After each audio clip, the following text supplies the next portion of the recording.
The Lady of Shalott by Alfred, Lord Tennyson. Part 1.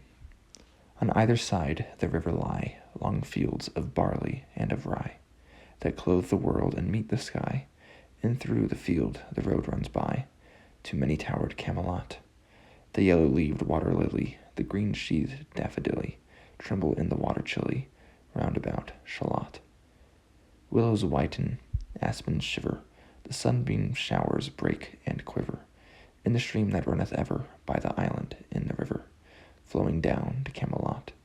4 grey walls and 4 grey towers overlook a space of flowers, and the silent isle embowers the Lady of Shalott. Underneath the bearded barley, the reaper, reaping late and early, hears her ever chanting cheerily, like an angel singing clearly, o'er the stream of Camelot.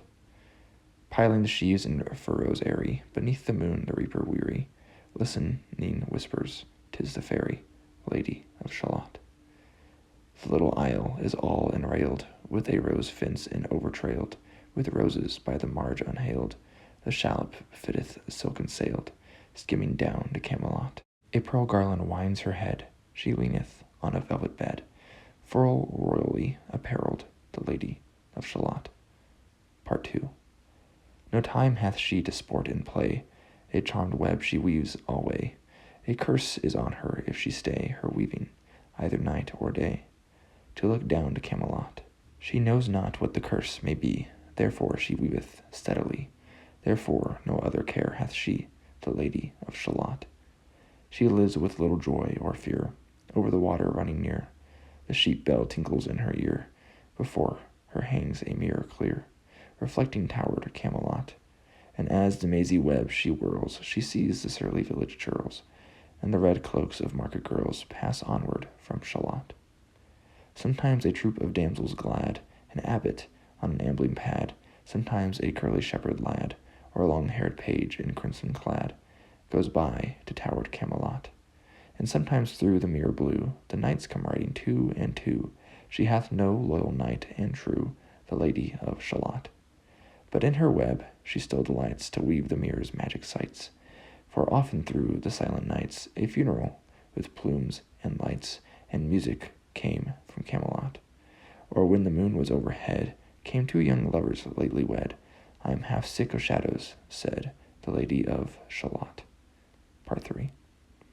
A bow shot from her bower eaves, he rode between the barley sheaves. The sun came dazzling through the leaves, and flamed upon the brazen greaves of bold Sir Lancelot. A red cross knight for ever kneeled to a lady in his shield, that sparkled on the yellow field beside remote Shalott. The gemmy bridle glittered free, like to some branch of stars we see, hung in the golden galaxy. The bridal bells rang merrily as he rode down from Camelot, and from his blazing baldric slung a mighty silver bugle hung, and as he rode his armor rung beside remote Shalott.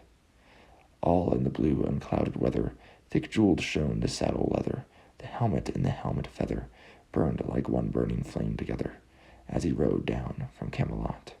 As often through the purple night, below the starry clusters bright, some bearded meteor trailing light moves over green Shalott. His broad clear brow in sunlight glowed, on burnished hooves his war horse trode, from underneath his helmet flowed his coal-black curls, as on he rode, as he rode down from Camelot. From the bank and from the river he flashed into the crystal mirror. Tira-lira, sang Sir Lancelot. She left the web, she left the loom, she made 3 paces through the room. She saw the water flower bloom, she saw the helmet and the plume. She looked down to Camelot. Out flew the web and floated wide, the mirror cracked from side to side. The curse is come upon me, cried the Lady of Shalott. Part 4. In the stormy east wind stringing, the pale yellow woods were waning, the broad stream in his banks complaining, heavily the low sky raining, over towered Camelot. Outside the isle a shallow boat beneath a willow lay afloat. Below the carven stern she wrote, the Lady of Shalott. A cloud-white crown of pearls she dight, all raimented in snowy white, that loosely flew her zone in sight, clasped with one blinding diamond bright, her wide eyes fixed on Camelot. Though the squally east wind keenly blew with folded arms serenely, by the water stood the queenly Lady of Shalott. With a steady stony glance, like some bold seer in a trance, beholding all his own mischance, mute with a glassy countenance, she looked down to Camelot. It was the closing of the day. She loosed the chain, and down she lay. The broad stream bare her far away, the Lady of Shalott. As windy sailors wild they roam, by creeks and outfalls far from home, rising and dropping with the foam, from dying swans wild warblings come. Blown shoreward, so to Camelot.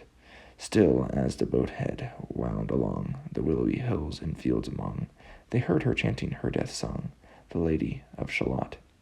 A long-drawn carol, mournful, holy, she chanted loudly, chanted lowly, till her eyes were dark and holy, and her smooth face sharpened slowly, turned to towered Camelot, for ere she reached upon the tide, the first house by the waterside, singing in her song she died, the Lady of Shalott. Under tower and balcony, by garden wall and gallery, a pale, pale corpse she floated by, dead cold between the houses high. Dead into towered Camelot, knight and burgher, lord and dame, to the planked wharfage came.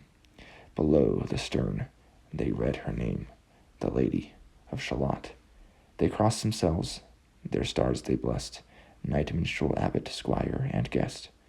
There lay a parchment on her breast that puzzled more than all the rest. The well-fed wits at Camelot, the web was woven curiously. The charm is broken utterly. Draw near and fear not. This is I, the Lady of Shalott.